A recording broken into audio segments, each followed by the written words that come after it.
আলী রাদিয়াল্লাহু আনহুর ঘটনা।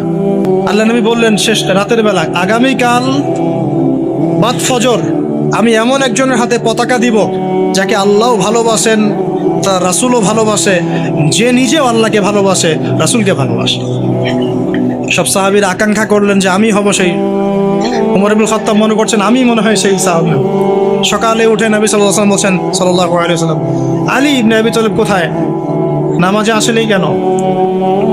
বলা হলো তার চোখ উঠেছে, চোখে অনেক প্রবলেম, চোখ ফুলে গেছে, কষ্টে আসতে পারে না, ডেকে নিয়ে আসা হলো। নবী সাল্লাল্লাহু আলাইহি ওয়াসাল্লাম মুখের লালা থুতু এভাবে নিয়ে তার চোখে লাগিয়ে দিলেন।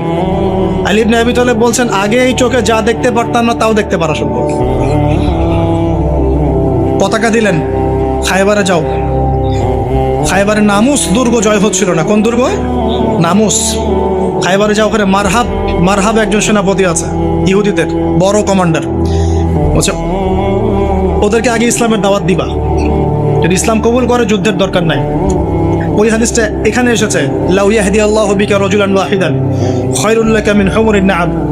তোমার দাওয়াতে যদি একজন ইসলাম কবুল করে হকের পথে আসে, লালুট কুরবানি করার চেয়ে বেশি নাকি পাবে।